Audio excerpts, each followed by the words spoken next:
অস্ট্রেলিয়ার মাটিতে অস্ট্রেলিয়াকে 198 রানে অল আউট, তাও আবার মাত্র 53 ওভারে। স্বপ্ন নাকি কল্পনা? কেউ কখনো বিশ্বাস করেননি। মানে যারাই খেলা দেখেছেন, যারাই দেখছিলেন, সবাই বলছিলেন যে স্বপ্নের মতো অথবা স্বপ্নের থেকেও বেশি কিছু। সত্যিই কেউ কখনো এটা আশা করেনি যে এই অবস্থাতে বাংলাদেশের দুইজন টপ বোলার নেই, রানা এবং শরীফুল, এই বোলিং লাইন আপ নিয়ে অস্ট্রেলিয়াকে অস্ট্রেলিয়া মাটিতে 200-র নিচে অল আউট করবে। দেখুন, এটা তো যে কোনো দলের জন্য বড় একটা পাওয়া। বাংলাদেশ দল সেই কাজটাই করেছে। কি দারুণ ধারাবাহিক বোলিংটাই না করেছেন এক কথায়। কারণ বেশি উইকেট হাসান মাহমুদ 6টা উইকেট নিয়েছেন। বাংলাদেশের টেস্ট বোলারদের মধ্যে, পেসারদের মধ্যে তৃতীয় সেরা বোলিং। মানে এর আগে শাহাদাত হোসেন রাজীব, এরপর এবাদত হোসেন, এরপর হাসান মাহমুদ। বোলিং ফিগারে আপনি বলতেই পারেন তৃতীয় সর্বোচ্চ। কিন্তু ওই যে জিম্বাবুয়ে অথবা নিউজিল্যান্ড, তার থেকে বেশি হয়তো বা আপনি মাথায় রাখবেন এই বোলিংটা। হ্যাঁ, আপনি অবশ্যই কোনোভাবে এবাদতের ওই ম্যাচ জয়ী ইনিংসটা, মানে 6টা উইকেট নিয়েছেন সেই মাউন্ট মঙ্গানুইতে, যে ম্যাচটা বাংলাদেশ জিতেছে, সেটা অবশ্যই সবার উপরে থাকবে।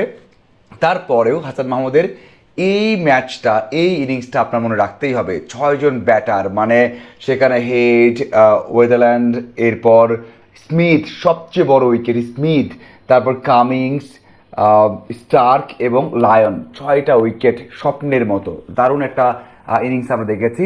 17 ওভারে 3টে মেডেন দিয়ে 55 রান দিয়ে নিয়েছেন 6টা উইকেট। তাসকিন 2টা নিয়েছেন এবং এবাদত 2টা নিয়েছেন। দেখুন, 10টা উইকেটে নিয়েছে বাংলাদেশের পেসার। এর আগে একবারই এমনটা হয়েছে যে বাংলাদেশ দলের পেসাররা 10টা উইকেট নিয়েছে, সেটা হয়েছে পাকিস্তানের বিপক্ষে। আমরা সবাই জানি যেটা দারুণ একটা জয় বাংলাদেশ দল পেয়েছিল। এখন আসা যাক এই স্বপ্নের মতো বোলিং, যদি এখানে রানা থাকতো তাহলে কি হতো? আর একটু কম রানে কি বেঁধে ফেলা যেত? এখানে যদি স্মিথের ওই ক্যাচটা তানজিদ তামিম না ছাড়তেন তাহলে কি হতো? একাই কিন্তু রান করেছেন, আমরা দেখেছি স্মিথ একাই রান করেছেন, একাই টেনেছেন এবং 50 করেছেন, 70 রান করেছেন। তিনি ম্যাচটাকে টানার চেষ্টা করেছেন। মানে ওই যে 200-র আশেপাশে রান হওয়া, সেটা হয়েছে স্মিথের জন্য। যদি কোনো কারণে ওই ক্যাচটা ধরা যেত, যদি কোনো কারণে মাত্র 2 রানে স্মিথকে ফেরানো যেত, যদি কোনো কারণে 80 রানের মধ্যে 5টা উইকেট যেত, মানে যেখানে আমরা দেখেছি যে প্রথম সেশনে বাংলাদেশ দল 4টা উইকেট নিয়েছে, সেখানে 5টা যদি হতো কেমন হতো? 150, 140, 160 সম্ভব ছিল। সেটাই কিন্তু বাংলাদেশ দল করতে পারত। এখন দেখা যাক এই যে দারুণ বোলিং বাংলাদেশ দল করেছে, এই টেস্টের প্রথম দিনটা কেমন গেছে। মানে বোলারদের দেখুন, হয়তো ব্যাটাররা খারাপ করতে পারে, হয়তো খারাপ করবে। অস্ট্রেলিয়া এই দল, তারা যে কোনো সময় যে কোনোভাবে ঘুরে দাঁড়াতে পারে, যে কোনো রান নিয়ে ঘুরে দাঁড়াতে পারে। আমরা সবাই দেখেছি, ইংল্যান্ডের বিপক্ষেও 2 দিনে টেস্ট জিততে দেখেছি। তারা ইংল্যান্ড, ইন্ডিয়া, নিউজিল্যান্ড যে কোনো সময় যে কোনো ম্যাচ তারা ঘুরিয়ে ফেলে, জিতে যায়। এবং এটাও কিন্তু বাংলাদেশ দলের জন্য অনেক বড় রান আমার কাছে মনে হয়। তবে কোনোভাবেই এই যে কথাগুলো, আমার এই ভিডিওটা বা স্কোর কার্ডটা, এই ইনিংসটা আপনি সারা জীবন মনে রাখবেন। বাংলাদেশ দল অস্ট্রেলিয়া মাটিতে প্রথম 3টে সেশন, ডে এর প্রথম 3টে সেশন, মানে প্রথম 2টি সেশন বাংলাদেশ জিতেছে। প্রথম 2 সেশন বাংলাদেশ জিতেছে। কমেন্টেটররা, মানে যেখানে বড় বড় লেজেন্ডারি কমেন্টেটররা রয়েছেন, তারা সবাই কিন্তু সেটাই বলেছেন। মানে আপনি যদি দেখেন সেই কমেন্টারি প্যানেলটা, সেখানে ওয়ার্নার রয়েছেন, পন্টিক রয়েছেন, সেখানে গিলক্রিস্ট রয়েছেন, যারা আছেন তারা সবাই কিন্তু বাংলাদেশের প্রশংসা করেছে। বলেছেন প্রথম দিনটা বাংলাদেশের, প্রথম 2টে সেশন বাংলাদেশের। অস্ট্রেলিয়া বাড়িতে আপনি চিন্তা করে দেখুন, বাংলাদেশ প্রথম 2টে সেশন বাংলাদেশের। মানে বলা হয় না টেস্ট ক্রিকেট প্রত্যেকটা সেশন জিততে হয়, সেখানে বাংলাদেশ দল প্রথম 2টে সেশন জিতেছে। প্রায় 2.5 সেশন বাংলাদেশের, এবং সেখানে বাংলাদেশ ডমিনেট করেছে। অসাধারণ একটা বিষয়, মানে কল্পনার বাইরের একটা বিষয়, স্বপ্নের মতো একটা বিষয়।